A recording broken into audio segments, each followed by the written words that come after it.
to stream. G'day, welcome to Lawler's Corner 44. Aboard Pelican once again in the Brisbane River. In the middle of doing repairs to get the old beast going. And I'm joined by my mate, Dean, who some people delusionally thought he looked like some sort of foreign fella that drove fast cars. But you can tell by the Friar Tuck fucking haircut that he's no fucking speed car driver. I'm his mate. No, I don't like Bugattis. Is that like a cigarette lighter?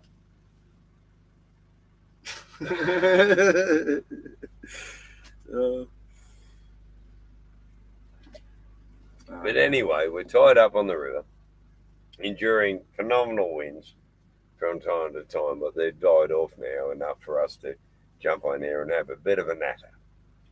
And we're in the middle of complex surgery on the very heart of Pelican. It's like a bypass surgery. Oh, yes. It's a bypass surgery on Pelican's heart. Her raw sea water cooling system has failed where it joins the exhaust system. Someone said without the shithead dog. Yes! Thank God that fucking dog's gone. He got out again today. Yeah. 3 times in 2 days. The second time he attacked another dog. Oh, you cheeky bastard. And then today he led both me and Dean on a merry gallop around the fucking dog park. This is what he told me. He waits for you to get close until you're like with arm's reach, and then he just bolts. Yep. Like, haha, catch me. And smiles at you. That's the annoying bit. The fucking dog laughs at you and goes, ha ha. Catch me, bitch. It's like the Australian Muttley. Yeah. Honestly, it'd be going, hee if it made a noise, but instead it can adopt a facial expression that is nothing short of a sheep grin because he knows he's just fucked you. Oh, yeah. Shaz, mate, it's good to see you. And my beautiful girl, of course. And Terry, my mad, dead German cat.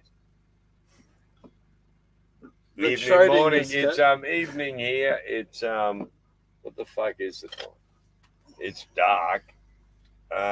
It's 9 minutes to 7 p.m. on Saturday, the 19th of November. 5 weeks out from fucking Christmas. Bah humbug to the lot of you bastards. I hate Christmas. I know Christmas Every is nothing Christmas, more than some motherfucker tries to kill me. This Christmas, I've banned family members. And I plan just celebrating it on my own in the middle of the river and hope that some random suicidal fucking serial killer doesn't decide to take me with him. Oh, well, you know. Which means I'm banning Dean from the bay on Christmas Day. I don't kill people, it's all right. I don't know why I'm not less stressed, shall we say, at that reply. Look at the haircut. It screams serial killer. Well, no, I'm all right. You can bring me home to you. Of course you are. Oh, yes. dead, you sick fuck. Oh, mate. He's sick. Nothing wrong with a good reunion. But, all right, get more serious. We're aboard Pelican in the middle of the river. We have half disassembled the motor system and have reached an obstacle that we are hoping tomorrow we will be able to resolve when we're sober. And apart from that, we can't go anywhere because we don't have a fucking motor, which is sort of like the heart of the boat. You know, it's a motor sailor. Like, it's in the first word, motor. You know, you need a motor to make a motor sailor work properly. And we have discovered. I've seen that. I've seen it. What? Who's seeking what?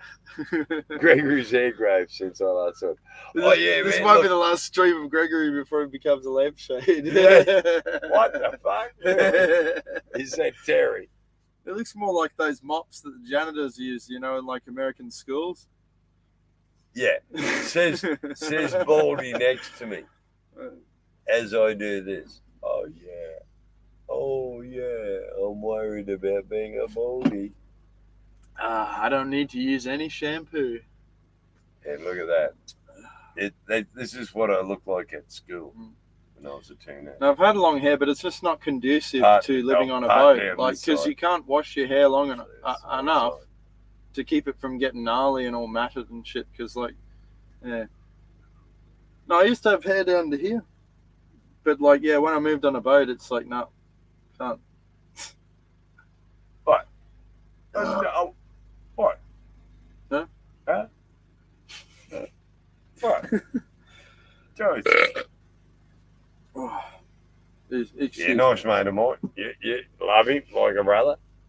Like all family. As soon as they get anywhere near the fucking gunnels, you just fucking put your boot in the middle of their back and just give them a good hard fucking shove. Make sure you haven't used a good life jacket. Don't waste a life jacket on family. Sorry. That was a health and advice thing from Queensland Marine Rescue Services. Queensland Marine Safety Queensland. You were close. My boat's going to be at the bottom of the river but in still the morning. No dice. All right. Maritime Safety Queensland. That's the motherfuckers. Maritime Safety Queensland. But bloody pirates, mate. Aboard your boat and sink it. I got salt for the land. Well, it mightn't help with the maritime safety, but it will get rid of cane toads. A liberal sprinkling of salt on the butt of a cane toad will drive it fucking mad, and it will jump off and run away. When I was a kid, kids used to use golf clubs, Oh, in the good old smack days. them around. It was here in Queensland and Brisbane. When I was a kid, it was a family pastime, and it was a community pastime. Every single family in the street would get out with clubs, golf clubs, bits of wood, sharpened nails, whatever. And just go out at dusk and massacre cane toads. It was such good fun. The family, they toad whacked together, stayed together, That, bonding on the dulcet sound of the golf club engaging with the body of the cane toad as you launch it 30 metres down the fucking road. Well, the fuckers, you could run them over with a semi-trailer, a 40-ton truck and run the cunts over, flatten them, their guts would pop out their mouths, and the pricks would get up and limp away. How do you kill these fucks?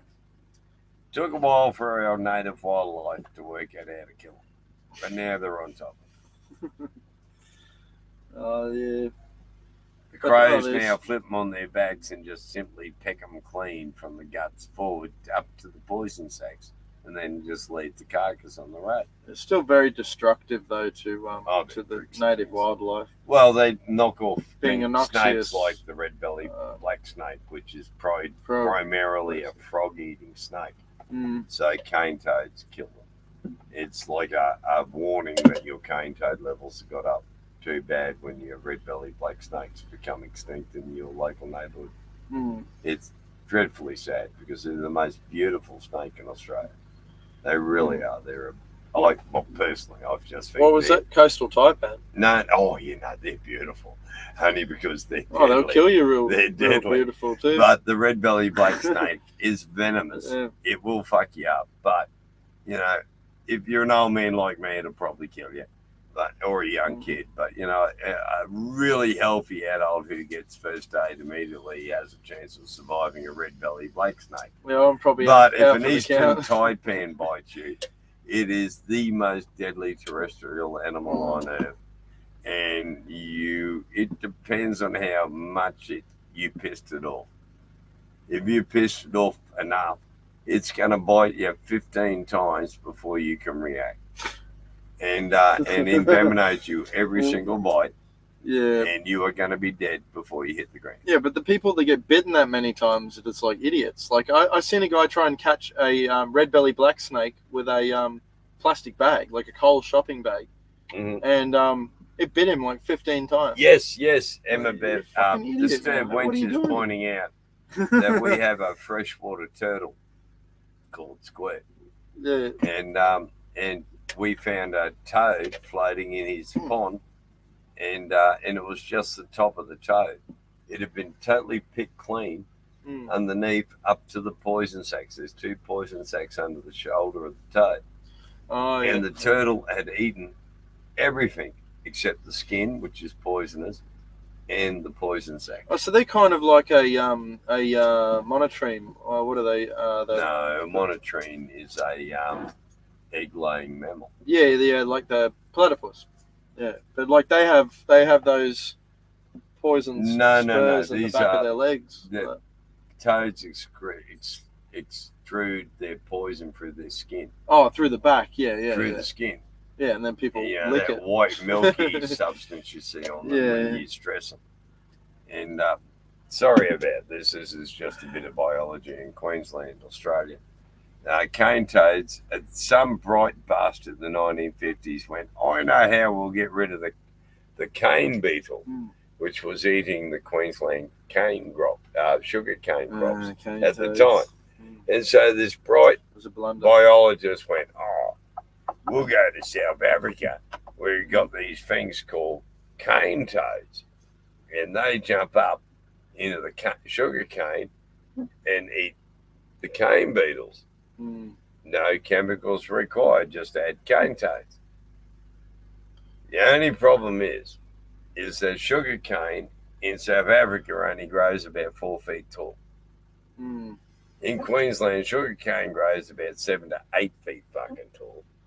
So all the cane beetles hit up at the top of the fucking sugar cane, and the cane toads were totally inefficient for the purpose in which they were released into the Australian wild. The only problem is, temperate-wise, we were a perfect match, and there were no predators. Terry says, so Greg, if a snake bit your penis, would your buddy suck the poison out to save you? Of course he would. Well, I mean, they've changed the rules, so you don't have to do that anymore. No. And you don't apply a tourniquet, just a tight bandage, enough until I go, oh, yeah. No, well, I'm the chief electrical engineer, so that's more of a chief engineer's job. What, wrapping a tape Dave around job. me dick? No, sucking the poison. You know, I'm not really trained in that. I think we need to nominate activity. A first aid. Whoever's got big lips. Oh, jeez. What's this? Your dumbass dog can hear you and is crying. Fuck him. 3 times in 2 days, me running on my bung leg and my fucking sore foot, chasing that fucking prick up and down the beach while he's trying to eat people and dogs. Yeah, no, fuck that shit. When I get out under anchor tomorrow, then I'll bring him back on board. And if he doesn't show an inclination for diving overboard and swimming to shore to eat the local people, then he can stay on board. Otherwise, he's coming home to you. Sorry, sweetie. Should have got a proper year out in the scrub, but yeah, I got a bait instead. It was Dean's fault. Yeah, when you were getting booze at the shops the other day. Yeah, I was holding Loki. What did Terry say that was funny for sure? He kind of growled at this couple coming out of the Woolies, and I said, "Oh no, you're not allowed to eat people." Oh no, that's Never's laugh, man.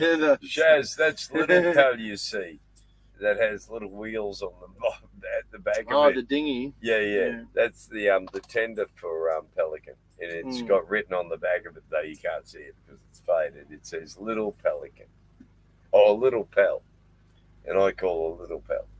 Yeah. And that gets me to shore and back. I won't say safely because it doesn't at the moment. I use a 48-pound electric trolling motor to try and fight against a 4 to 6 knot current. It's not always successful. Yeah, we'll get that motor going. Jerry, you're obsessed with snakes biting my penis. I mean, you know, Freud was one of your mates. Turtle left the point. Sorry, what? Talking about turtles eating poison sac. No, he left the poison. Left the poison sac totally alone. Was actually able to perfectly clean every bit of fucking flesh except the poisonous bits. And that was a sign that of evolution, if you like, adaptation. In that Australian wildlife are now learning to adapt to deal with this imported threat to the wildlife of Australia.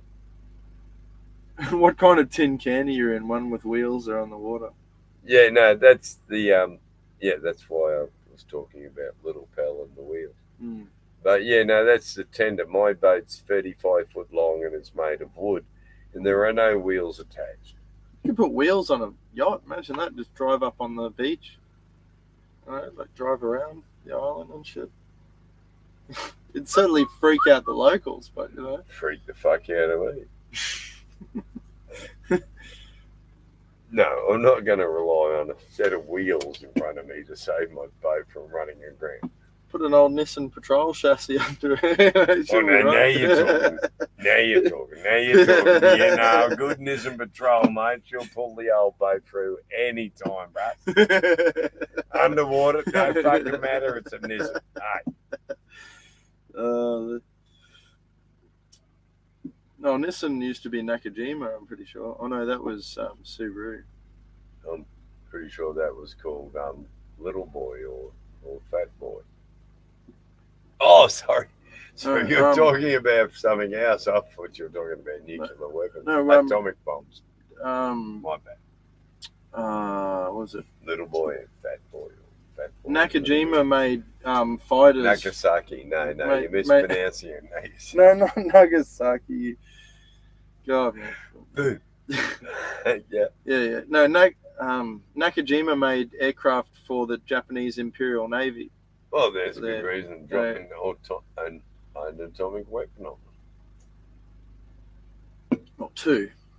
Two very primitive atomic weapons. I'm pretty sure one was Hiroshima and the other one was Nagasaki. No, it's Little Boy and the Fat Man.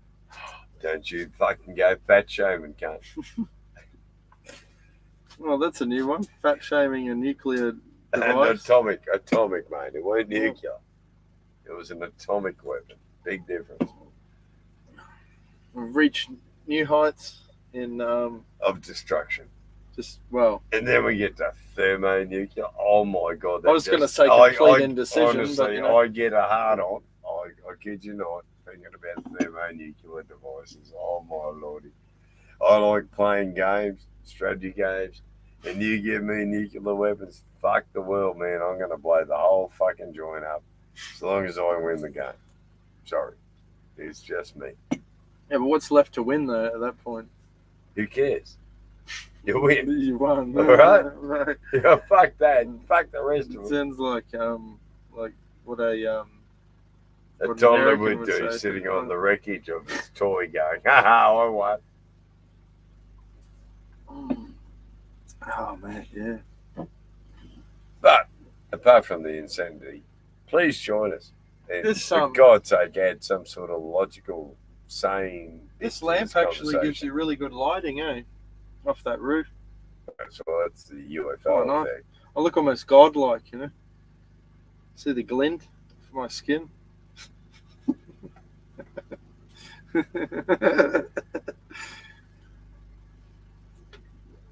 Oh, there you go.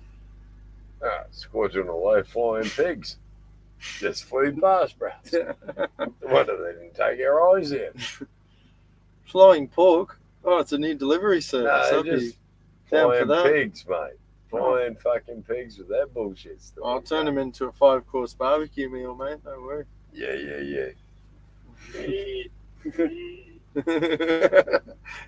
Cheeky bugger. Oh, no numbers.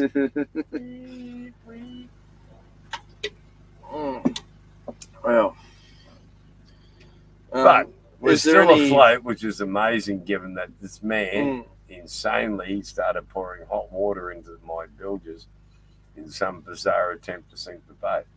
But, psychosis takes many forms. And we just have to learn to deal with our brothers who are suffering. I've come down with, being a mechanic. It's a terrible disease. It's a vicious cycle. Oh, my, no, but I'm here for him. I'm here for you, bruh. I'm here for you, bruh. You need to spread awareness for this sickening disease. No, you just need to fix the fucking motor you can't.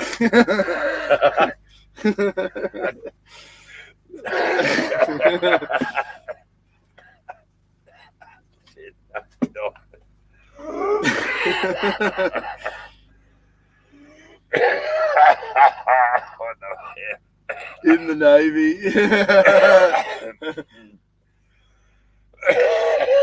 Hi, sir. In the Navy. There what the fuck? I can't remember. You can. Oh, no, that's not a clean version at all. It's not going to work. There's a lot of things I could say, but I have to stop myself.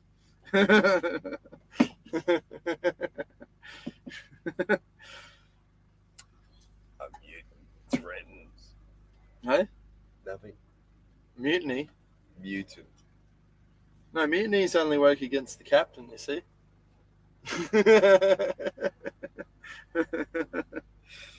3 stripes. Captain. Fucking Master Chief or so. Captain, bro. Captain. Yeah. You don't want me to put my hat on, do you? I'd have to get all the fishes then. Yeah, when it's all said and done, the captain has to do all the paperwork. Hang on, I've got to find me hat. Because you're responsible there's a hat for around here everything somewhere. that happens on board. No. Oh, half a loaf of bread just fell off. That was... I was not giving him hat. I was retrieving my fallen loaf of bread. My eyes are up here. It's amazing, right? You can see that far up above that tunnel. But no, anyway, so we have to fix this fucking problem tomorrow because we got drunk and pissed off and frustrated dealing with it today. Hoses. Hoses are the worst thing.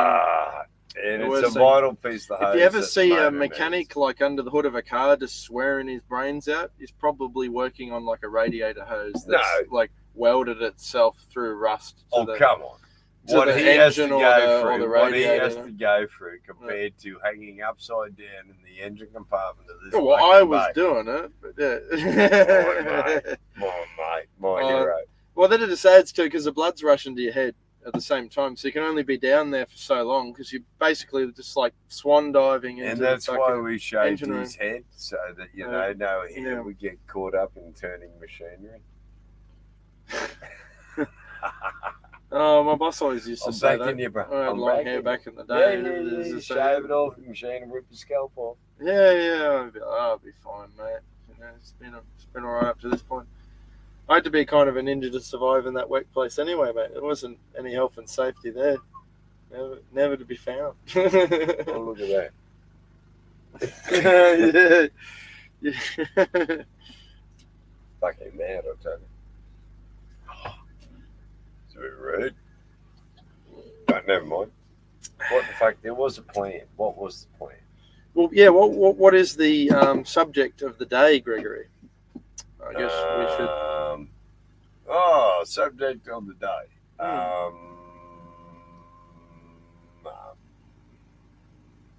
on, I can start a cold. Here's a cooking up or something. Now we are, Papa. Hello, I'm Gregory from Sydney. And I would just like to say hello to everyone out there in Australia and the rest of the world. We hope you love us. We love that.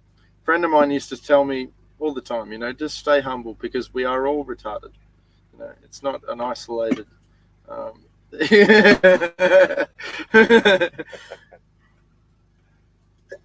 only helping.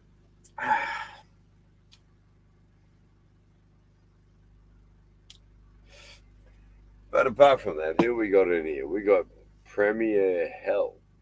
Holy shit, so cold. Come here, bud. It ain't fucking cold. Okay. It's what is it at the moment? Hang on, I'll find out. It is it's not hot, but it's a tad warm. Would you not agree? Mm. And I don't know what I'm doing here. That's not unusual. All right, let's just do this instead. Let's go minimize, and then we can get the weather.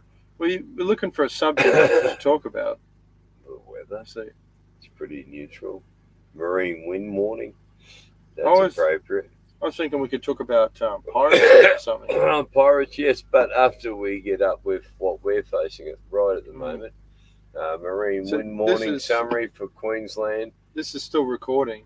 Yeah, I know. That's why I'm giving it. Yeah.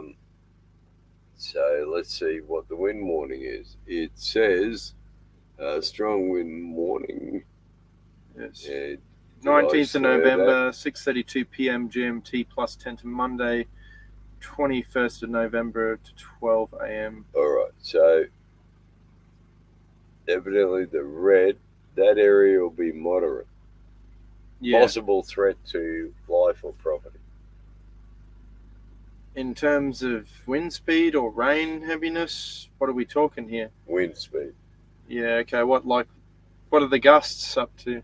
Oh, I think it's 26 tomorrow or 27, and then on Tuesday it's 28. But you got to remember as well, 40% difference. A gust taken out of context can mean many things. So, if it says gust 27, that doesn't necessarily mean that it's going to be 27 knots. No, I know that. You could have a single gust that gets that high. As a advisory for what you're facing.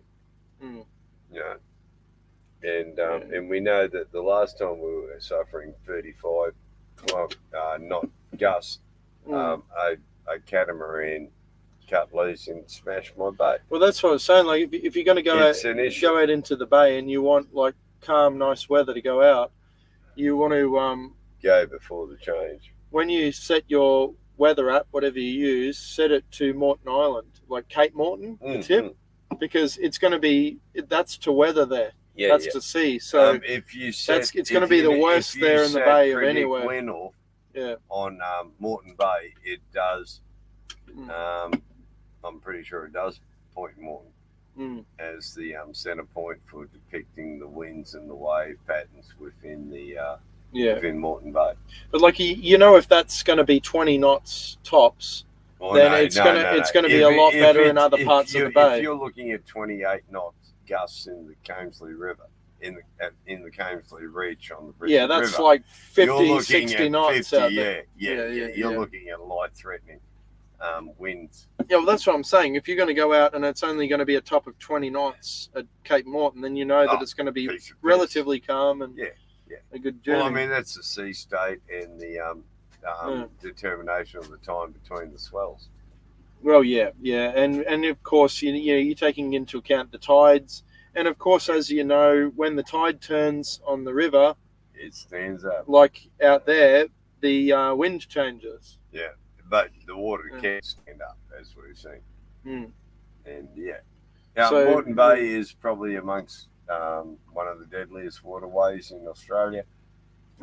People frequently die out there. It's shallow, relatively speaking, to the rest of the world.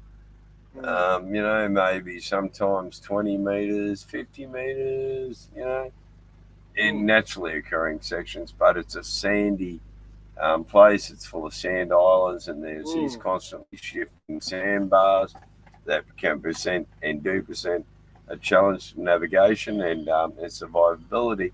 But you add on top of that, it's shallow water. And when you get nasty weather come in, that water stands up, and it stands up fucking hard. and it'll take out big boats, let alone little boats like my 35-footer. Well, yeah, it's because of the nature of the waves and the way they store energy. And you come down, especially you coming down into a trough, that's 8 tons of boat just slamming down. Yeah.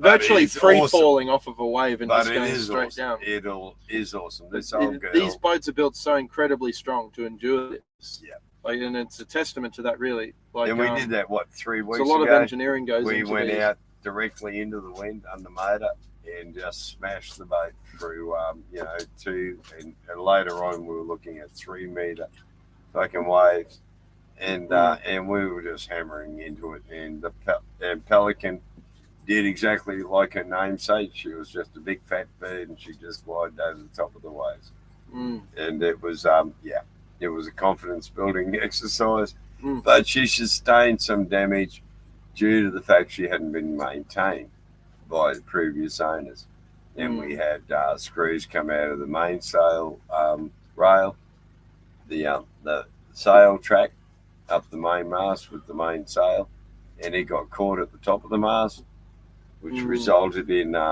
me having to climb freestyle up the stirrups of the mast to the top to release the sail and then climb back down, which, I have a fear of heights. So, well, see, that's how I prefer to do it. If I'm just doing something quick, because just bolt up there. For me, like I'm scared of heights. So if I put the harness on and get all the gear ready and all that, it gives me time to think about it and talk myself out of it. No, please let me explain. I just climb straight up. I can explain this quickly. What? Hero. Coward. Fuck you, bitch. I was up the mast too. In a business chair with me hanging onto the rope. The temptation to just let the motherfucker go. Yeah, it's nice. Yeah, like I lifted 160 kilograms with a wind system. You didn't hear, did you? 160 kilograms. I'm just choosing to ignore it. Oh, you porkies, ignore it. Trust me, sweat on the brow, fucking blisters fucking hanging onto the batter. Is it? Whose is it? Oh, that's my ball. Well, I know whose that is. Oh, there you go. Play there, mate. Be worried to find a stranger's bonging me boat. Yeah, that would be. I'd have to up security a bit. Yeah. Was it the Queensland police leaving something Come to behind? think of that, if someone left one in your boat, wouldn't you be stressed? On the table in the middle, you'd be like, stressed. What the fuck is going on? Yeah. Who was here? What's going to happen? Is it a serial killer? Is it the Queensland police? Is it just some cunt fucking with you? And none of us know anyone like that. Or it could just be that you imagined it all and it was never even there in the first place. And that's even more worrying. That's called a psyops. That's a psyops, bro. That's where you just fuck with them. And then they're sitting there questioning their sanity. And you're in there, you go. Yeah, bro. It's not good, bro. It's not good. So, this is courtesy of the Australian Defence Force. Yeah, the technique is courtesy of the Australian Defence Force, but shut up, man. Asia, no, you just got that fucking boulders expensive again, you can't. No, there's a coat of arms on it. Yes, of course there is. It's called ASIO file. It's a very large fucking thing. Especially when idiots say shit like that. Offer your guests your long black device. Oh, my God. Tell you, man. It's worn off from too much masturbation. All I've got left's an ear. A rabbit's ear. For good luck. It was a Playboy bunny. A what? A Playboy bunny on the on here. That's the ear left. And it was my daughter's ball. I brought it for a sorry, man. I did peel a bit off because it was like hanging down. So we're talking this bomb's about 20 years old or something. Yeah, and it looks like Carlsbad Caverns inside, man. I'm telling you what. Like, oh. This is a modern biological vaccination machine. There is more evil fucking bacteria. I'm just a product of my own environment. And viruses residing in that water to kill a brown dog at 50 paces. So I happen to have a brown dog. Well, and he's still alive. Yeah, he's missing the scene currently, though. If the dog dies, I'll stop smoking and have clean it. He avoided punishment. By abandoning ship. No, he was fucking court-martialed and set ashore. Well, yeah, you don't try to kill other dogs in the park. It's not good for... You don't make the captain run around like a fucking asshole for an hour. Looking like a fool. Yeah. Let's make a dickhead of the captain. Oh, that's an intelligent choice. This motherfucker has a bong with a plate. That's all you need to know. Well, this is true, Jerry. This is true.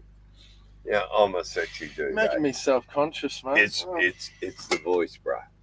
What I do is I just sit there going, ladies, do you want to hear the boom, boom, boom, boom, boom, boom, boom, boom, boom, boom, boom, boom.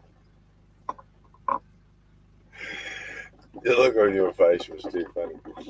No, seriously, a nice, steady, deep, resonant sound. It just drives the ladies crazy, bro.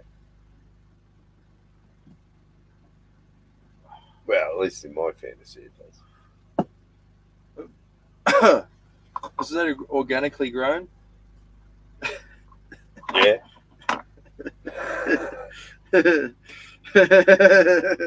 Pretty sure it is. I haven't added any plastic to it lately.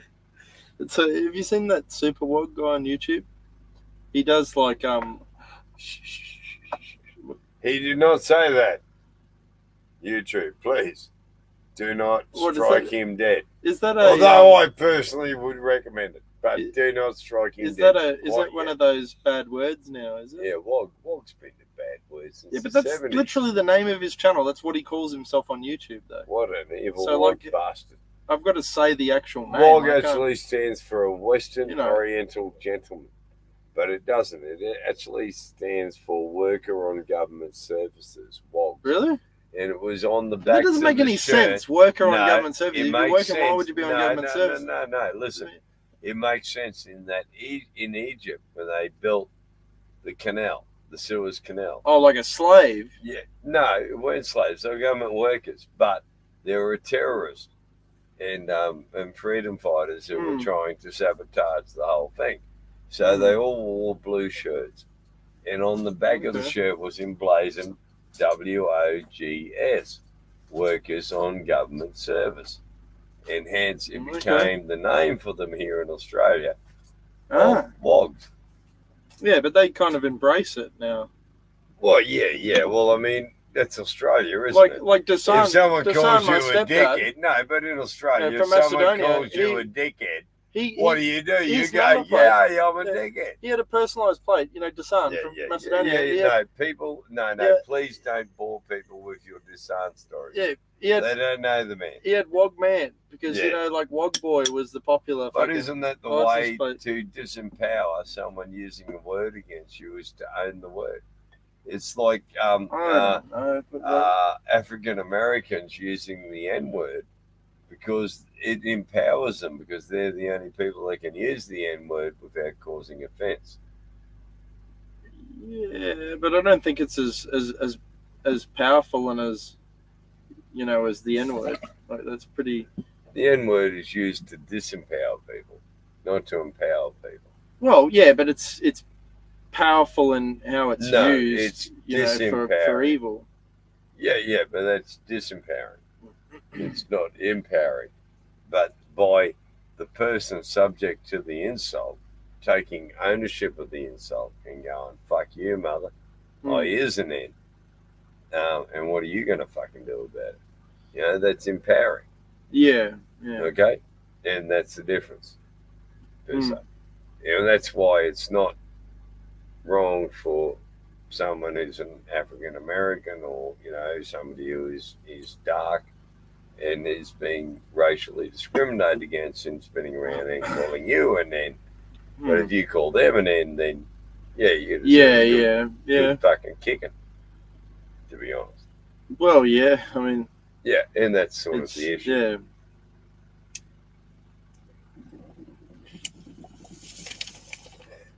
Yeah, except for Queensland, we had a guy called Griffin. Well, I guess the first Supreme Court judge, the head of the Supreme Court of the Queensland Supreme Court, and he got rid of the defence of provocation. Everywhere else in Australia, provocation is the test of the reasonable man.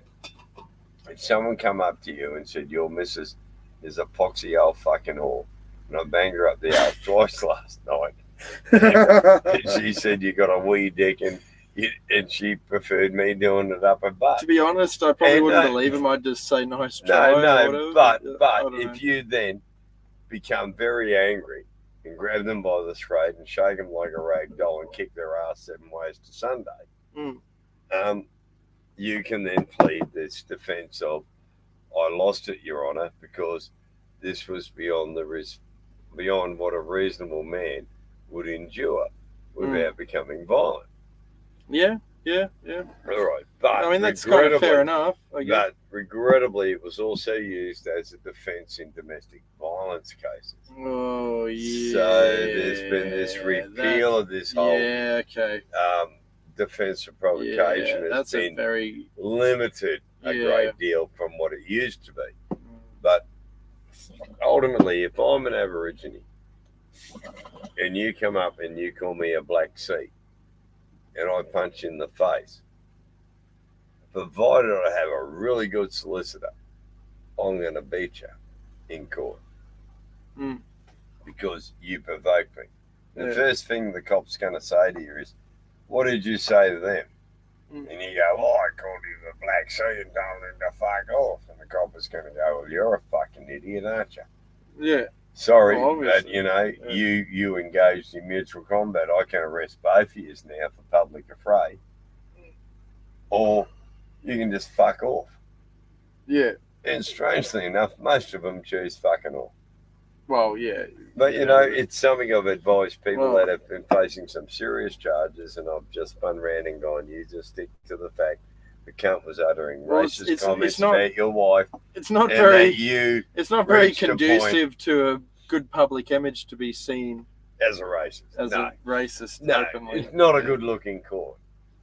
And your credibility is going to be questioned phenomenally. And, it's all about presentation and story. That's the law. It's got nothing to do. If you think it's got something to do with justice, you're fucking delusional. That was what worried me. The first paper, when I was studying it, the first paper was about justice and the law. And I wrote, if you think there's such a thing as justice, you're fucking a delusional lunatic. And I got a high distinction because I saw straight through it in the beginning, which is it's a self-contained, backward-looking system of logic. And nothing can exist outside of it. Oh, yeah. And it relies on the body of law. It's not exactly precedent.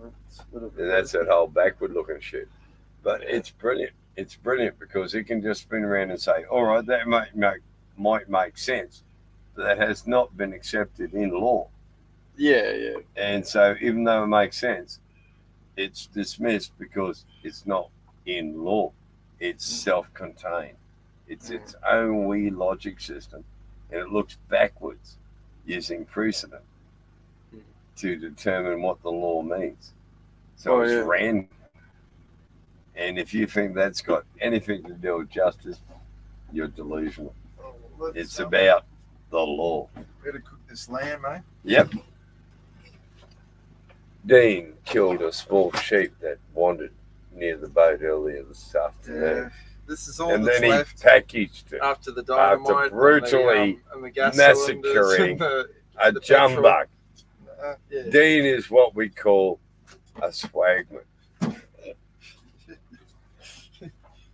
Yeah. Once a jolly swagman came by a billabong. Not looking in my dilly bag. Under the shade of a coolabah tree.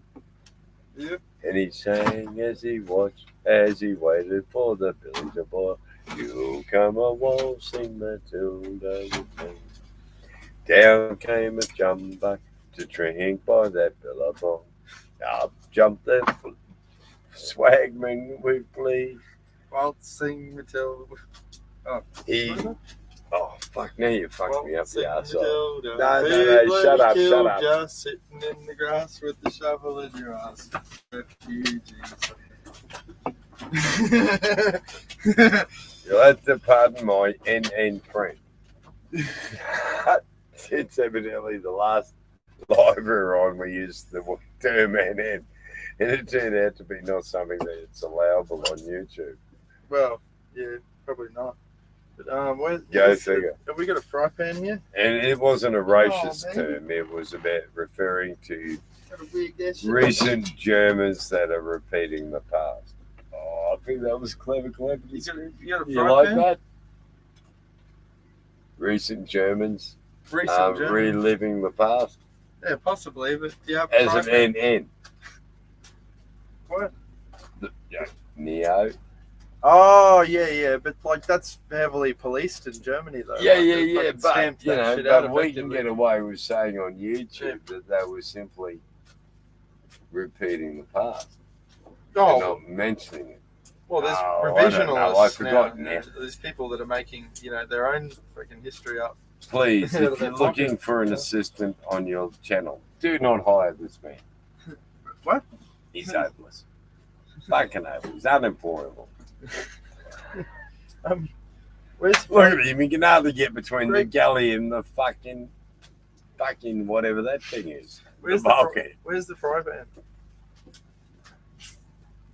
It's over there. Yes. How big a fried pan? That's a saucepan. How big a fried pan? We're cooking chops, the lamb chops. Yeah, that'll do. The big one. Big black one. Oh. Well, that didn't work very well, did it? On guard. On guard, sir.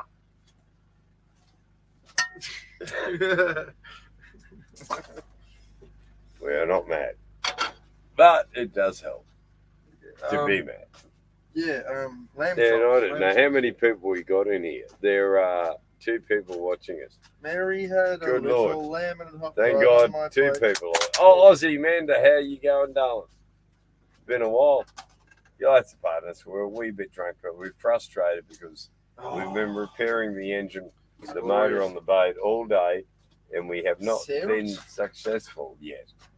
And we plan to be successful tomorrow by being a little more brutal in our approach to it. Yes, see? This thug is going to try and intimidate a cast iron engine. I don't know. I see failure in the future, but never mind. Oh, yeah, we got the flamin'. Fucking flamming. If I had insurance, this boat would be at the bottom as we speak. No, she's a beautiful old girl, and she just needs some TLC and a fair whack of repair to repair the lack of maintenance for the last 15 years. And this old girl's endured. Yeah, there's butter in the fridge and to your left of the fridge, or no, in front of it. There's 2 of them. One's red and yellow. Yeah, The other one's white. Oh, the other one might be in the fridge that we took off the boat. Yeah. No. Yeah, there you go.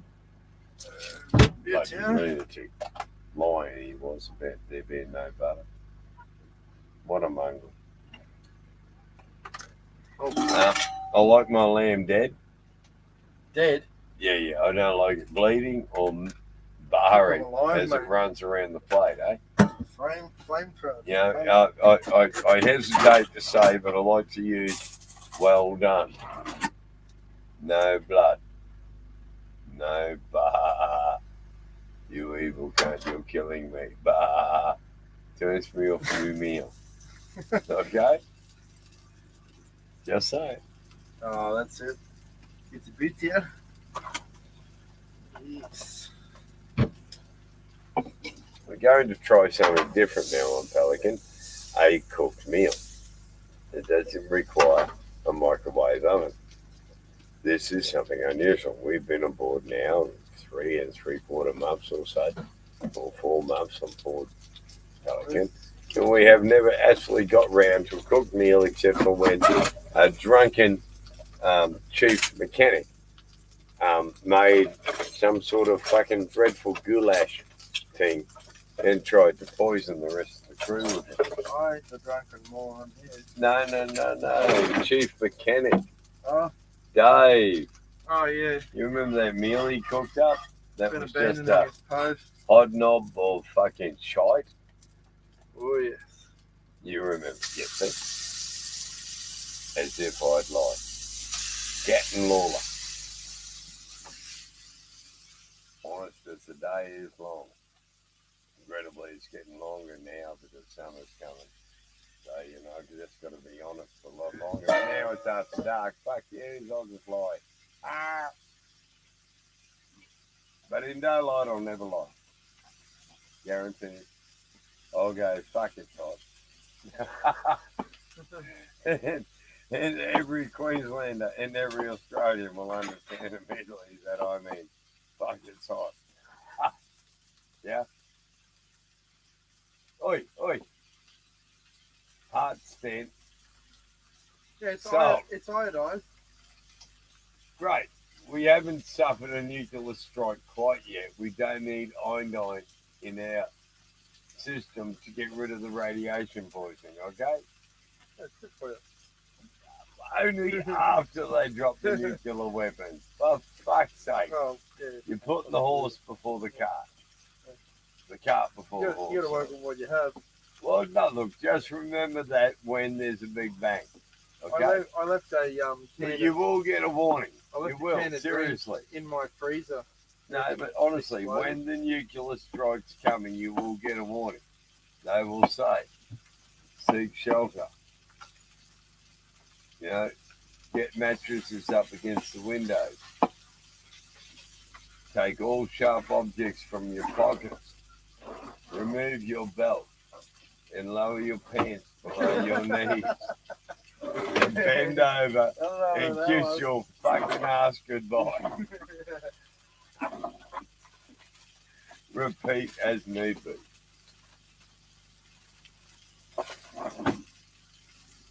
First time I saw that was written in a poster, like it was an official warning from the US nuclear fucking bomb mob.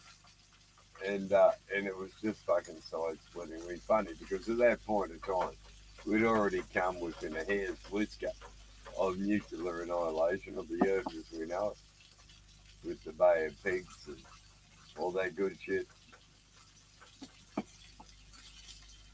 And then they said, save for the future. And you thought, future? Are you fucking mad? You've just been terrorizing me for the last 10 years.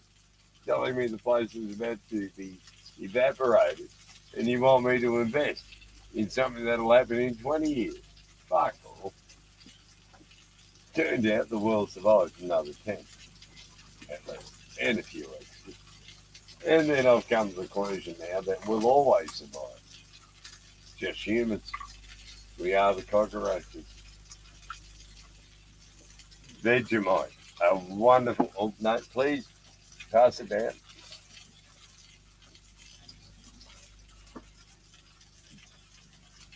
Vegemite. Oops, I'm trying to get the glare out of it, but Vegemite is an Australian favourite. It is just absolutely beautiful. It's black and tar-like. Like, oops. Yep. Yeah, up. Yep. See? And, Oh, good for you, mate. All right, have that back. That is just fucking... Good for What you, it's mate. made from Yeah, but you don't eat It's it like the that anyway. leftover yeast when they're brewing beer. Yeah, it's like the sludge from the bottom of the brew Yeah, tank. yeah, the sludge from the bottom of the yeast tank, and it is just fucking beautiful. No, what can I say? You poor bastards. And if you eat Vegemite, not only will drop bears not drop down and tear your throat out, mosquitoes won't pick you up and carry you on to the next fireplace. You know, you can survive the Australian scrub provided you eat Vegemite. If you do not eat Vegemite, you will die in my country. I'm sorry, my friends. Oh, that is just true. Is this not true, Dean? Yeah. You come to Australia without eating at least as much as you love Vegemite, 8 rounds of Vegemite on toast with butter, you uncivilized creatures. As much as you love Vegemite, though, you still wouldn't have it on Wheat Bix with butter. No, I've done it. Dry. Yeah. It's crunchy. Oh, it's great when you're a kid. I liked it when I was a kid, but I don't think I'd like it now. It'd be too dry. No, dry and gluggy, but damn tasty. I mean, it's salty. It's just after fermented yeast, and it's just beautiful. Evidently, the manufacturer of it stinks like shit. But honestly, there's not an Aussie who doesn't get a hard on at the idea of having a bit of Vegemite on toast and a cup of tea. Just fucking, the ants, man. Fix anything. Won't it? You lose a limb.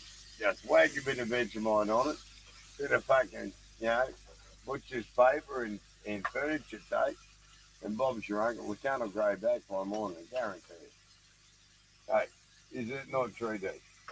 Well, that if you had your leg cut off, you just simply get a bit of Vegemite, whack it on the stump, and bang the leg back on it, and use a bit of butcher's paper and furniture tape to get the leg on, and in the morning, Bob's your uncle. Yeah, it stops the marsupial lions from attacking. Oh, fuck yeah, you don't want the marsupial lions. They cut the things. You thought the drop bears were bad. These mothers are worse. They can't climb trees. So they're hanging around on the ground. Damn nasty. About the size of the average household cat, but fangs on it like a fucking monster. Oh, yeah. Gonna tear flesh off your legs.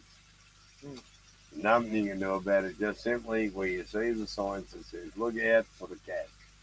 Yeah, well, the teeth they have in the back of their head are like plates, and with like a blade, so it's like bolt cutters. They can just chomp through a leg bone, like it's butter. No, I'm serious.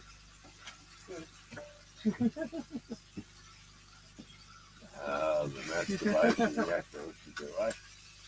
Never mind, at least I'm here to tell you the truth. He's a fucking nut. Yeah, hang on, he hasn't finished cooking down. No, he's a lovely bloke. No, look at him, handsome devil. Yeah. Well, I don't know. Lamb chop. Oh my God, I don't know why I'm worried. But hey, fuck, Satan will reject this motherfucker. I'm walking that line. Yeah, hot rum. Not good. Laws against it. But then I'll drink it at gearbox temperature. So yeah, if you need it, you need it. You got to drink it. But I'm hungry. It's been a while. It's the problem with living alone on the boat. You can't feed yourself much. And then you end up paying the price for it later in the week. There's a dead lamb in this box still. A dead lamb? Yeah. See? What did it do to you? Well, it and I thought, fuck you cheeky cunt, you're dead. So I slit his throat. It's all right, it was humane. The lights went out in his wee blue eyes quite rapidly after cutting the jugular, as my dad taught me. No, seriously, that's what my dad taught me, how to kill sheep and dress them. Oh, yeah. Yeah, evidently a tuxedo is regarded as a bit gooch. But if you just dress them in a plain linen suit, it's acceptable.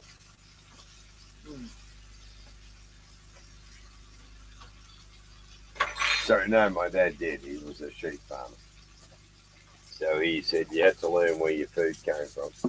And he insisted that I kill and butcher a numerous sheep to learn how to do it for myself in case there was, a war or something. You got any plates there, Greg? Oh, there's back there.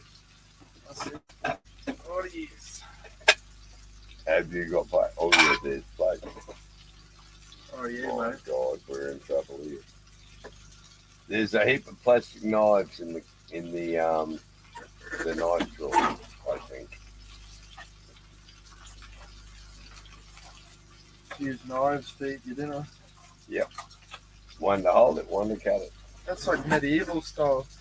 Hey, come on. Come on.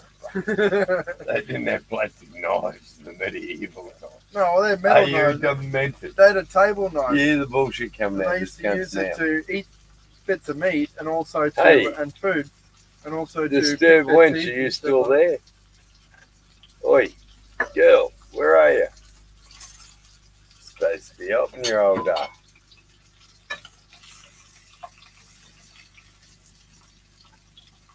Yes, Kanile, where are you? Oh, thank you. Kanile, where are you? Come up, join us, bro. I even started early because, you know, how people that live over the other side of the water are a wee bit behind the times.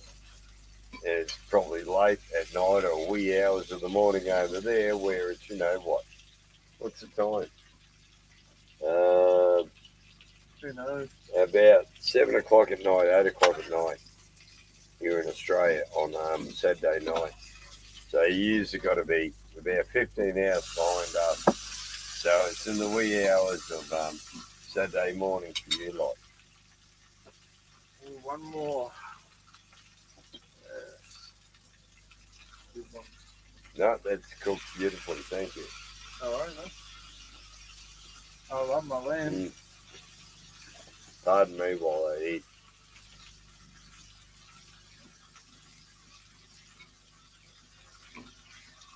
We've had a long and stressful day, and Dean insists that eating the children of passing boaties is not acceptable. I have no idea what the man's on about.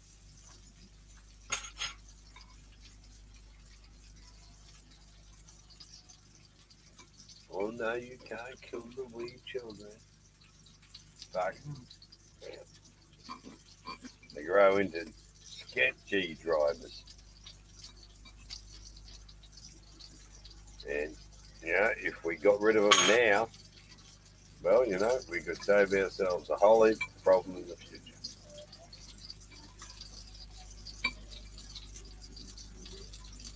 So either outlaw the jet skis or put a bounty on the jet ski drivers.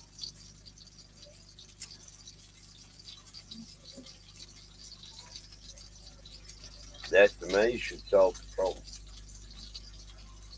Because they truly are the pests of the waterways. They're almost, you could almost say they were nautical hemorrhoids.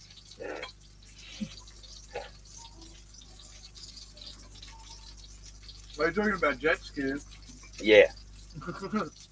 Nautical hemorrhoids. I think that's a pretty apt description. Yeah. Yep, see? Everyone agrees. That's it. They're nautical hemorrhoids. You know how like people sign they give their soul to the devil, you know, to like achieve fame or whatever? Mm-hmm. I think when you get a jet ski license, you give away your brain. I surrender my brain now. Oh, there's a large boat approaching me. I shall now accelerate towards it at great knots. Yeah. Ruins your day when you got to peel the fucking jet skis off the bow. Fuck, mate. Now we got better things to do in the day, like sailing the boat around, being peaceful. These lunatics come out of nowhere, 100 fucking mile an hour, and scream into your bow. What are you gonna do? Well, you're just gonna fucking run the cunt over. It's as simple as that. God damn it, let's not pretend it's gonna be anything else. They are assholes and they deserve to be run over. It might seem brutal to some people, but you haven't had your bong or your hot cup of tea end up in your crutch. You know, your dirty old sticky bong that you've been smoking free for a week and haven't cleaned, and suddenly it's sitting in your lap upside down. That's why there's laws against speeding anchorages where boats are under anchor. But these scumbags do not give a shit. They think that they're entitled motherfucking crap. And they piss me off.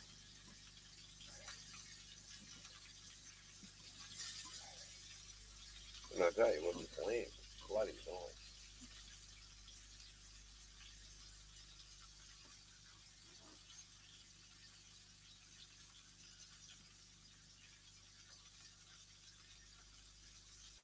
Although you may have heard some faint, I assure you, it looked pretty dead before I stabbed it.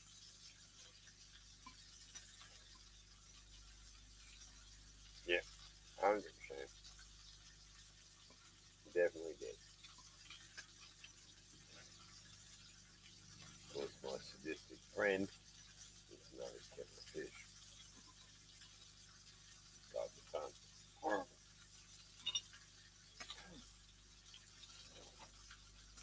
But we are having din-dins upon pelican. And we earned it by having another interesting day. I'm dealing with there's another one there. Unforeseen issues that constantly crop up on boats. Hey? But there's another one there if you want more, but I'm full. Oh, you'll love lamb. See how I go when I get to the end, but a fork if you can. I'd love to have some mashed potatoes. But I stopped eating potatoes. No, potato good for you. Potato keep you alive a long time. Keep you alive a long time.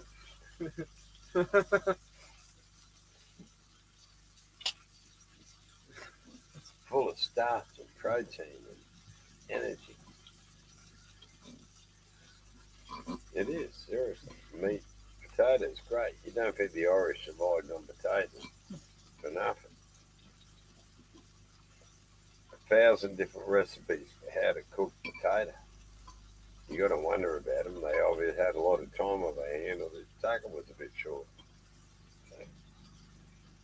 And it was damn short. And the Great Famine, the Great Irish Famine of 1848, somewhere around there. Don't crucify me for getting the dates wrong. I'm old. My memory's not what it used to be. And pardon me for eating like a pig. Well, you know what people say they don't like the gristle, man. I love it. Like, oh, it's chewy. What's the go? No, I'll translate for Dean there.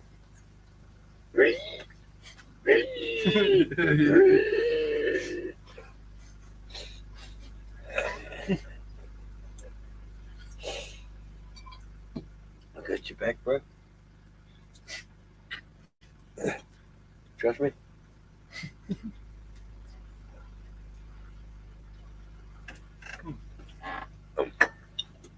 That is nice. Oh yeah, that's nice. The sweetest meat is next to the bone.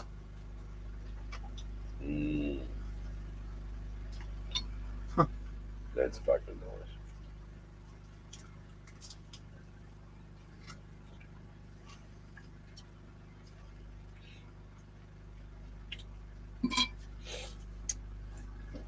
right, that's lunch done. What are we having for dinner? Dessert, maybe? A rum? Next course. Next port. Next course. Oh, of course. Well, I would personally at this point probably hold a easterly course for a wee bit. Sounds like a good first course to a meal. I think so. Given we are living on the east coast of the country and heading east is probably pretty cool idea. Yeah, we could avoid that large landmass, that thing they call Australia, from jumping out unexpectedly and slamming into us. Oh, it's probably for the best. Oh, no doubt, bro. No doubt.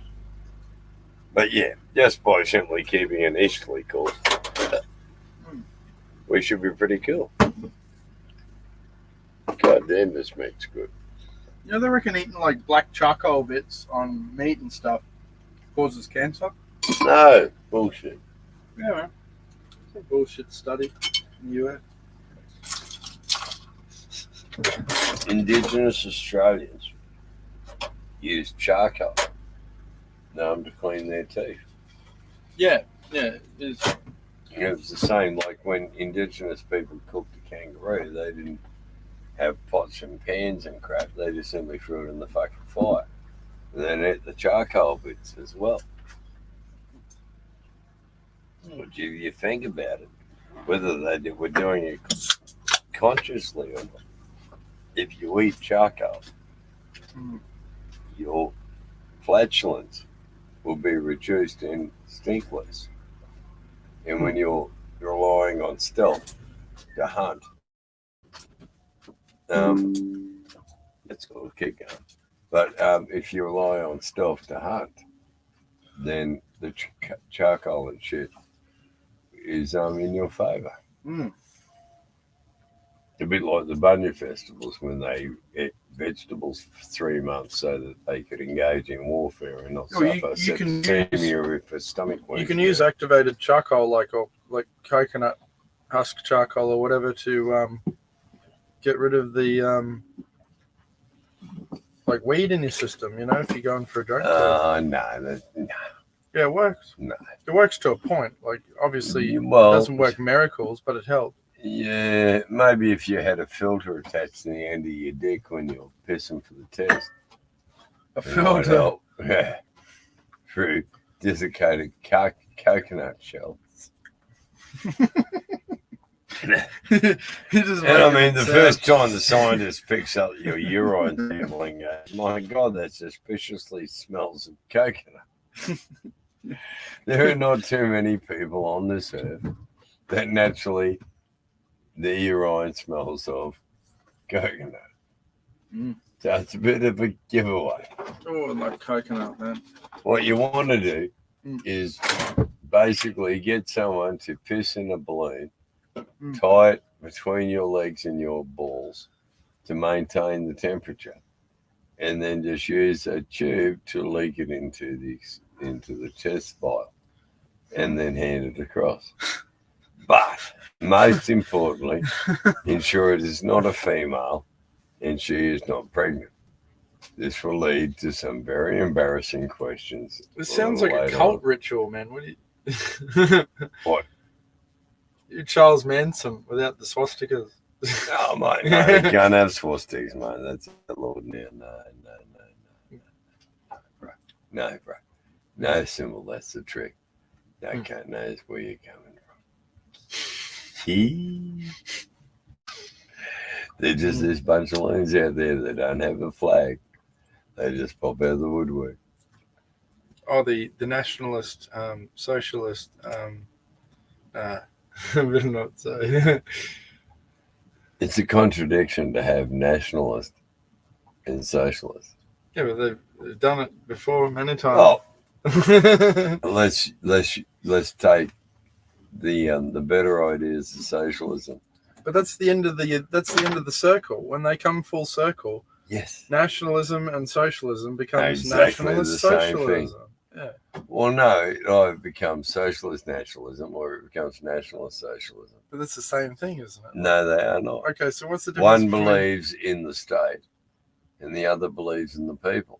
Okay. So, Yeah, but why can't it be then both? it changes. So the left comes up and goes for the people and then gets into power and becomes the right. Yeah, but why can't it be for the state? Why can't it be for the state and the people? Like, wouldn't that make more sense? You hear the sound of crickets? It might be a giveaway. Well, it's yes. Listen, it's all kind I of hear silly. and all I can hear is crick, crick, crick, crick. It's silly just having one. You could have no. Yeah, it's just people think of left and right as being lineal when it's actually circular, and the left and the right become exactly the same fucking thing where they intersect. Yeah. Yeah. Except the that's change of the name, whether the right is the word you use first or the left you use first. Or whether it's nationalist, socialist, or a socialist nationalist. But there is a significant difference between the two. National socialist believes the state should be supreme. A socialist national believes that people should be supreme. Yeah. And that's hence the difference between China, Germany, Russia. Yeah. Mao Zedong, he was brilliant, that man. You got to give him that. No, seriously, as a statistician, that man had it nailed. I don't think he deserves that status, though, really. Well, it may not have been him individually, but the whole concept of using grassroots. The idea is to go out and convince the grassroots of what you want them to believe. Yeah. And then let the state retroactively react to it. Yeah, but at the same time, it's too late. You've already educated. No, but he did the Great Leap Forward, and millions of people died as a result of his. Millions of people died in the beginning. Mistakes. No, look. What happens is, come on, let's not go down American propaganda bullshit, right?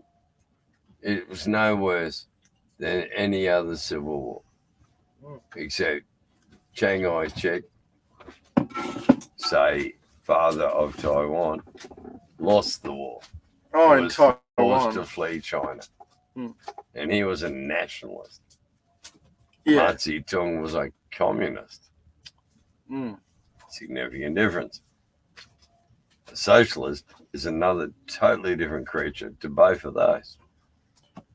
Well, yeah, but still essentially the same thing. No, communist means commune, the state. Yeah, but nobody. Socialist means the person.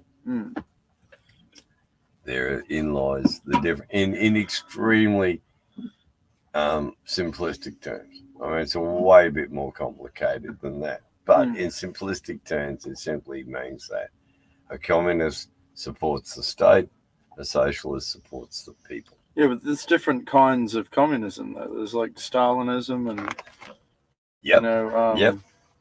Mao Zedong's form of communism, and Lenin, of course. Yep. But yeah, Leninism, Stalinism.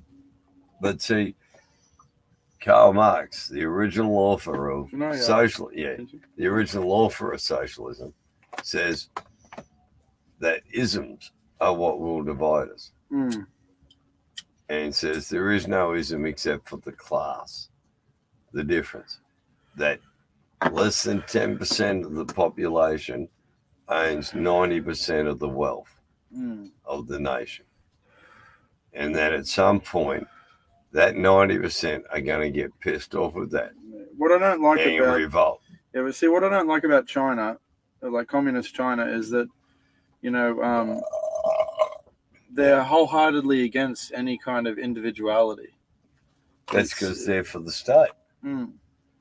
If you're a socialist, you're about the individual. if you're the state, you're about suppressing the individual. Yeah. You must conform.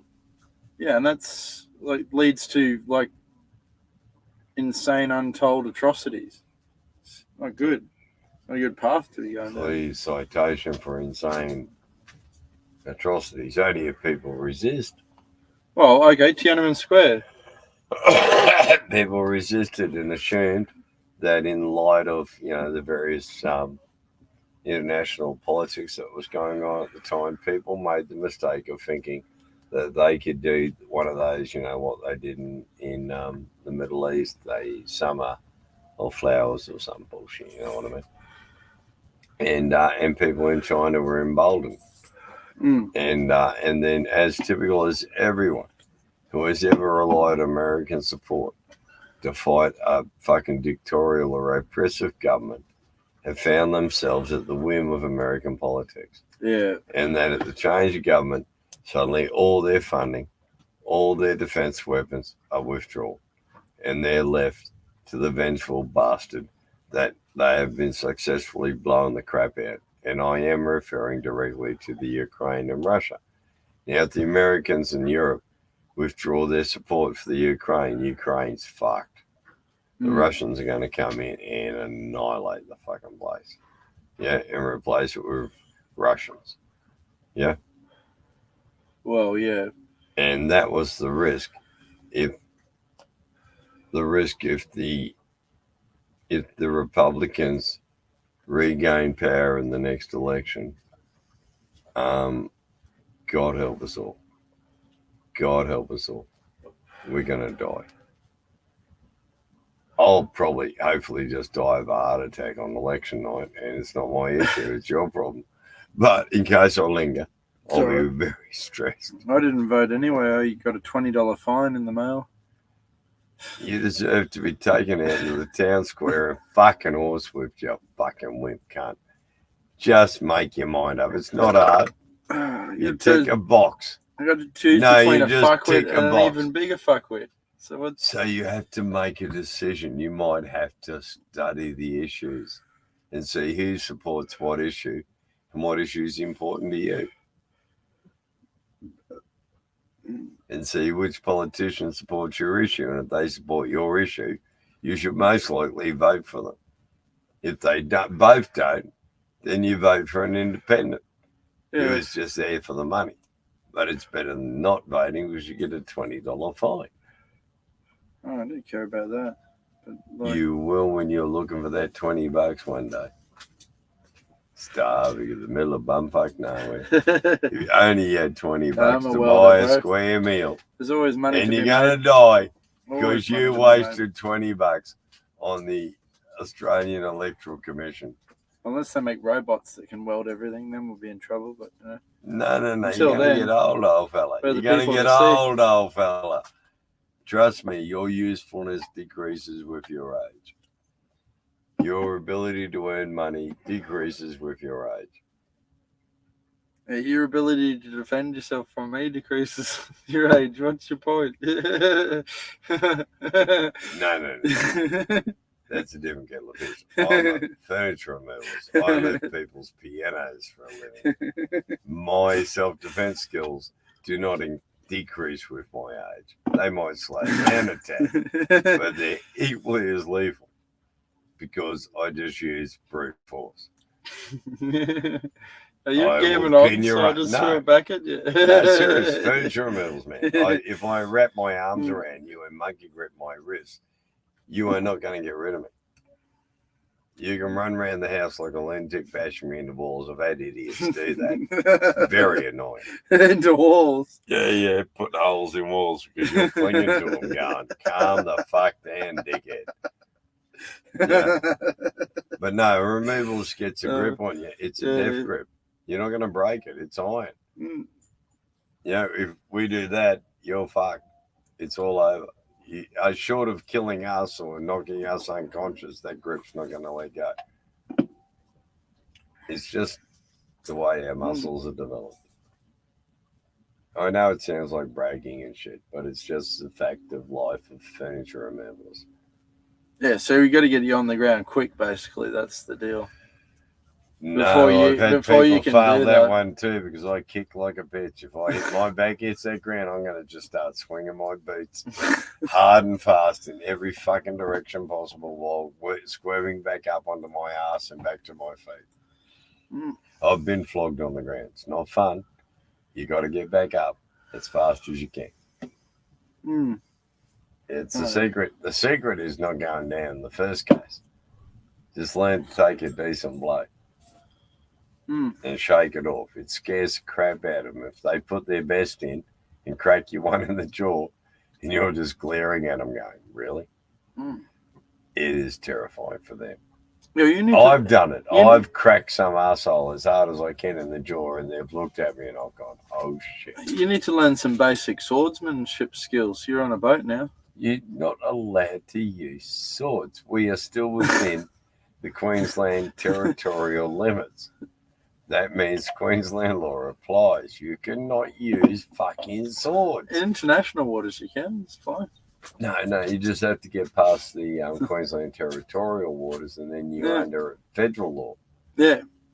And then to get past, good God, it's 200 nautical miles from the furthest eastern point of Australia, which happens to be Lord Howe Island. Yeah. Out in the middle of the Pacific fucking Ocean, the middle of bumfuck nowhere. Yeah. So you're still under Australian waters until I reckon about 25 fucking kilometres from New Zealand. And then suddenly the Kiwis rush out and go, fuck you, cunt. You could be like Mad Jack Churchill, just like storm onto their boat with a fucking cutlass in hand, like, fuck you motherfuckers, before they knew what happened. How about we take TARDIS down with in a us? real world situation. You do that in TARDIS, I'll film it. And I'll go halves in the viral fucking money we're going to make out of that viral YouTube. Going up against fucking pirates. Yeah. It's Mad Jock McNutter. And he's having a crack at these pirates with his cutlass. And he's killed. And he has them worried. But no, look, an RPG just solved that issue. It's a shame we're not going to find much of Mad Jock McFucking Nutter. Yes, but RPGs aren't as accurate as people think, though. They're only accurate to like 300 meters or something. They don't have to be. And they're an area explosive. Well, in the case of it's not a bullet. It does not have to hit you directly. In the case of anti-tank or anti-bunker, but you just have to be within the range of its explosive force. It's a shaped charged explosive. That's not it's not a it's not a fragmentation round. It is. RPGs are fragmentation rounds with high explosive. Yeah, they're a shaped charge round. Yeah, and they're also packed on the outside with shrapnel with the typical pineapple grenade fucking square checkering. That's to break off in those squares and go as shrapnel through the air with the force of the explosion. That's the only reason for the outer shell, apart from, obviously the weight and the ability to lob it. But, that is built-in shrapnel. Yeah, well, that's like armor-piercing high explosive. But Well, that was interesting. That they worked that out in the Second World War. The Germans worked it out. That if they took the projectile off the top of the 88 and put it in backwards with the pointy bit pointing into the fucking charge and fired it become a cobalt missile. Yeah, well, and penetrates armor. They did pioneer dramatic. They did pioneer armor-piercing tungsten round. Yeah. But what they did initially was they turned because the Russian T-74s or whatever they were, T-34s. Yeah, they were fucking them up big time. And so they got the 88s. Well, and they're going, the 88s are hitting these things, but they're glancing off. Yes. And that was the problem. But they'd still they were glancing off the armor. They'd still kill passengers because the problem with the Russian tanks was then they weren't built as well as people think. a lot of the examples that are surviving today. No, you're not listening. Can I finish the story? Right, later on. The Germans decided, but they had better forward armor, and rear armor and side armor than the Panzers. Well, the problem is they over-hardened the Panzers also had the problem of the lack of supplies, resources in the homeland, and the weakening of the tank armor. But what they found was by turning the projectile on an 88 millimeter shell, 88 centimeter shell, or whatever it is. 88 millimeter, yeah, and putting the pointy bit back into the cartridge, and then resealing it all and firing it at a fucking Russian tank would obliterate the Russian tank, because it becomes, as we now know, cobalt missiles, where there is a piece of the missile that's at the front that does all the aerodynamic crap. Yeah, well, the 88, like the Rheinmetall L75. Yeah. No need to get into the numbers. Anti-aircraft gun. It was originally an anti-aircraft, like a flat cannon, but they adapted it to use in anti-tank roles. Oh, the 88 we're talking and then about. Came like the Panther and the King Tiger. And no, the 88 used came the 88 into millimeter high velocity gun, but it's the same gun. No, but the 88 came into its into origin in the Africa War. Oh, the Africa Corps campaign. Yeah. That's where the 88 came into its Yes, into its being. That's where it was used the most extensively, because but like then later in the Winter War on the Eastern Front, but that was the initial one where they were just firing, but they were just firing 88s at you, with the pointy bit, and that was enough to take out Matildas and Churchills, and so they were obliterating the Australians and the British forces with their tanks, and then we improved our tanks when we come at them, and so they turned around and just used the 88s, blew the fuck out of us. Then the bigger tanks came along, and the 88 was no longer as efficient, and then they simply turned the projectile around. And it was a decision by the crews, not by the German high command, to turn the rounds around. A lot of people, and that led to the development of the Cobalt missile, as we understand. Well, a lot of people think there was Tigers and stuff around in the Africa campaign, and yes, there was several Panzer divisions with Tigers. Take a Tiger. The majority was Panzer 3s and 4s. Which 4 was a brilliant tank.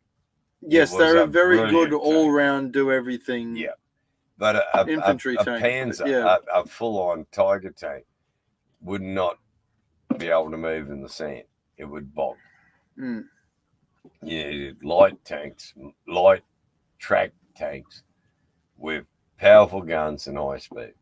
The Germans had that nailed, but just like us, and just like us going into Afghanistan and Iraq, and we went, and the Americans, when they sent the Abrams M1 Abrams tanks in, and they just simply weren't designed to deal with the desert environment. And it just destroyed them. Well, it's because they used jet turbine engines. And it was sucking sand in. Because the tolerances have to be very tight and all that. They were using a tank that's just really not suited to the environment. No, but in the initial parts, like Kuwait and Iraq, there were numerous American armor injuries. I think the reason they went with jet engines, and this is... Hang on, is there any humans out there? DFK for justice, man, gonna make me hungry if I stick around too long. Kangaroo steaks or koala? It's lamb. Frisker. Oh, koala frisker is an encouraging sign. Shove the stick up its ass, pop it in its mouth, just rotate it over the fire. No, we love our lamb chops here. I don't know if have them in the US and that. Only so long as they haven't come from New Zealand, because there's this extra fluid added to them in New Zealand. And usually I just put some salt and garlic on them, and just comes out lovely. Don't need much seasoning really. The meat's got a nice taste to it. It's just the meat on its own with a wee bit of salt. Delish. 100% true. The dude standing up sounds South African. South African, bro. Who's standing up? No, me. I was standing up. Oh, okay. Yeah. Yeah. No, I'm he not is. South He is. African, He's bro. a fucking South African. Fuck him. I may look like it. Yeah. Rule 303, as Breaker Marine would say. No, I'm from Brisbane. Actually. Rule 303, sir. Rule 303. Yeah, that's what Breaker One to Marine. the When head. they asked him why he shot the German family, Rule 303. and he said, Oh, "Because of Rule 303, Oh. sir." yeah. And he said, "What is Rule 303? Yeah, it's Kill your enemy." freedom seeds. I hadn't quite looked at that, but I like it. I'm like it. I'm going to warm to that. It needs a little development, Yeah. but we can market that motherfucker. And sometimes you got to water the Chechens with freedom pellets. No, you just ruined it. He ruined it. He ruined it. That added Chechens. Yeah, no, they got a raw deal. It's not very nice. Red is dead. I wasn't talking about the Checheniks. I was talking about the Chechens.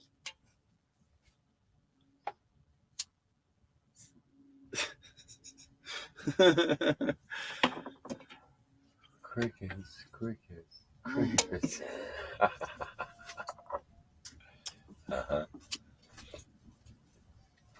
Where is Chechnya? Chechnya. Yeah. Oh, He's nervously playing with his cigarette lighter I don't- now and going, I don't know, actually. I don't know. Kaboom, kaboom. No, I'm honest. I don't know. Yeah. Full of shit. It's in Europe, obviously. What do you mean? Nothing, right. No, you're right.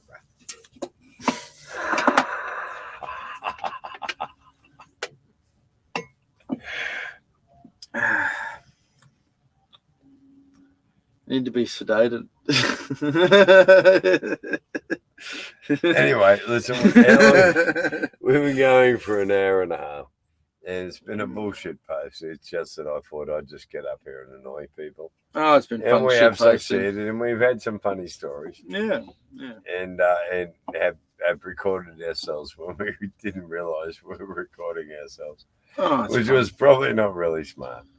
But and when Asio kicked down the duck boards of the boat in the morning and I offer them Dean, I'm sure they'll let me go. People getting hungry.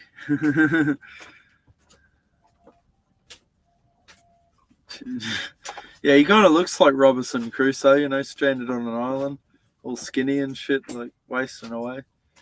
Can you use that water? No, listen to that water. It's calling your name, is it? No, it's coming from the back where the exhaust pipe is. Yeah, that's fine.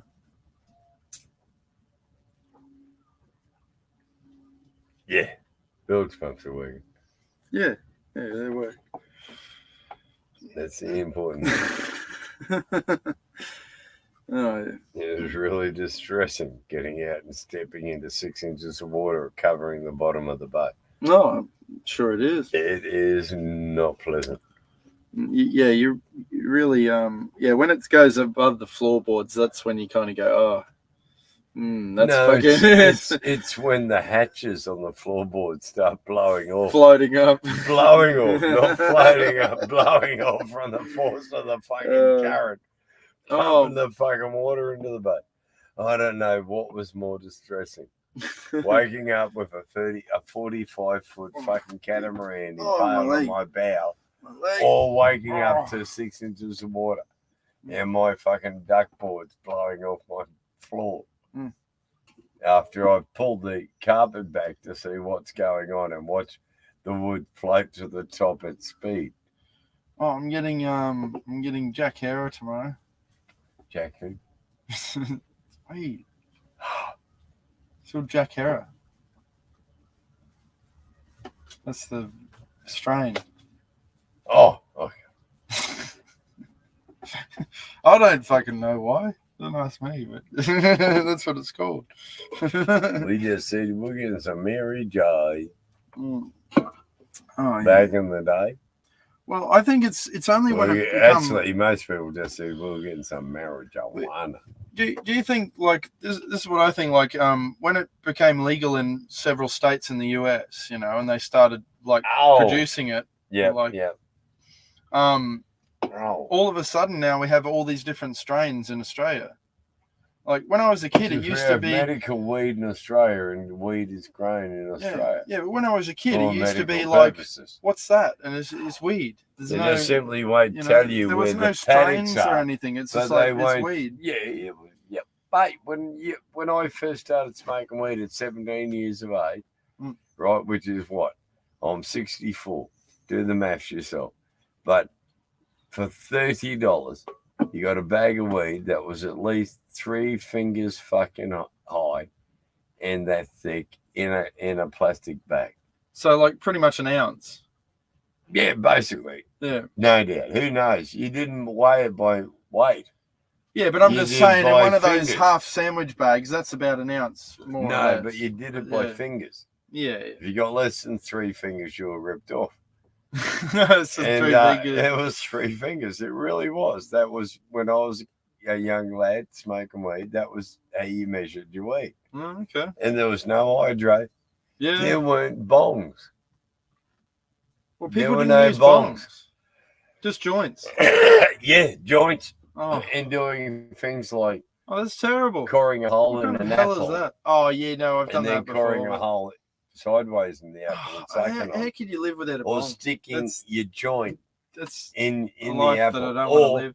The favourite was everyone used was putting your joint between your ring finger and your little finger and then gripping it, closing it up like that and sucking on your hand. And that was the equivalent of a bong when I started smoking weed. And then I remember I was at St. Columba's Fair in Brisbane and I went across the road and this guy had a bong. And for the first time ever, I smoked weed through a bong. Oh my fucking God. I gotta drain the sea monster. We'll be back in a sec. No, what he means was he's going to shred a wee bit of seaweed. But anyway, people, I'm really sorry to annoy the shit out of you and stay here and talk crap with Dean, but we thought we'd just show you what life aboard Pelican is when you're bored and you can't repair your motor and you're stuck tied to a jetty for an extended period of time. It's very boring. Much rather be out at sea sailing my boat. And I do plan to cover future journeys of the boat and bring you along with me on my adventures. Because 1, I know fuck all about sailing boats. 2, I have no mechanical abilities. And 3, I have this determination to survive anything I face. So, I reckon I've got it made. So, until the next time, arrivederci, and may whatever guide you follow go with you. Ciao, folks. You can't tell by the way I'm